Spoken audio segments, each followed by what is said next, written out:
Like his American counterparts today, British General Stanley Maude declared after taking Baghdad, "Our armies do not come into your cities and lands as conquerors or enemies, but as liberators."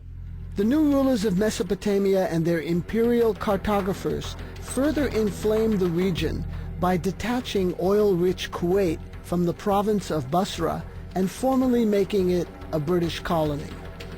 The British-French betrayal triggered a revolt for the independence of Syria, Palestine, and Iraq. The people fought so fiercely that British leaders used chemical weapons against them. Winston Churchill said, "I do not understand this squeamishness about the use of gas. I am strongly in favor of using poison gas against uncivilized tribes." Confronted with massive resistance, Britain's Lord Curzon proposed creating an Arab facade behind which the British would rule. Modern-day Iraq was created at a closed-door meeting of British officials at the Semiramis Hotel in Cairo, Egypt. 2 pro-British Iraqis were present to witness the scene. The British anointed one of the sons of Sharif Hussein, the Hashemite ruler of Mecca in what is now Saudi Arabia, as king of Iraq. His brother was made king of Jordan. There was no Iraqi national anthem, so during the coronation, the British military band played God Save the King. Their puppet king, Faisal, was forced to sign a 75-year concession granting the foreign-owned Iraq Petroleum Company all rights to the country's oil. The Polk Doctrine? Just days ago, I chanced to see an elderly white guy speaking on C-SPAN. He was white-haired, yet his point of view was crystal clear. The Iraq War can't be won, he opined. The only choices are when to leave, not whether or not to leave. His name is William Polk, and when I heard it, it rang a bell of memory.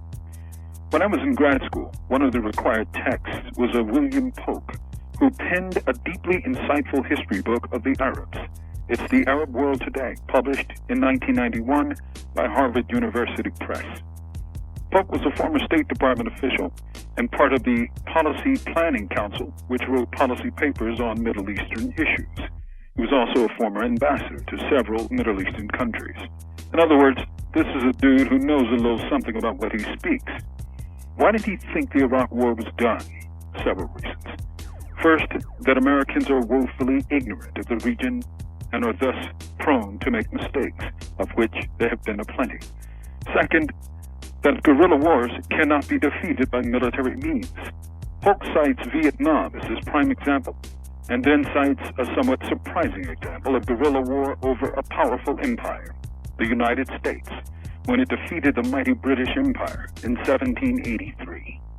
We are wont to point to General George Washington's colonial army as proof of the regular warfare between the two sides, but historians tell us that the army, a year after the start of the war in 1775, was soon a ragged, bedraggled bunch with barely a few uniforms amongst the combatants.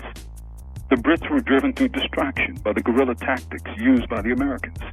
They thought these upstart colonials were sneaky, unprincipled, and somewhat unmanly for using such war tactics. Sound familiar?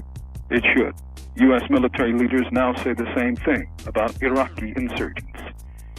To paraphrase U.S. warlord Donald Rumsfeld, you fight with the guerrillas you have in the way you must.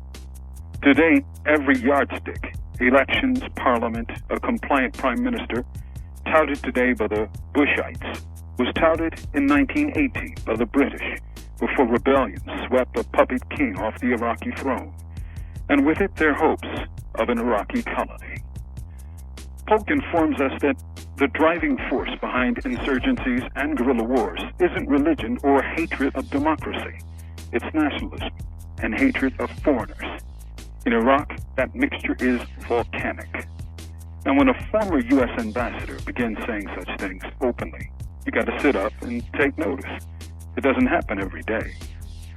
We are witnessing what may be the last days of the U.S. occupation, especially as more and more Americans have grown sour on the war. And as one war wanes, the crisis in the Middle East is growing apace, as blood runs in Lebanon and Israel. From death row, this is Mumia, Abu-Jamal. These commentaries are produced by Noel Hanrahan for Prison Radio. After World War II, British hegemony in the Middle East was challenged and eventually supplanted by the American empire and its voracious appetite for oil and power.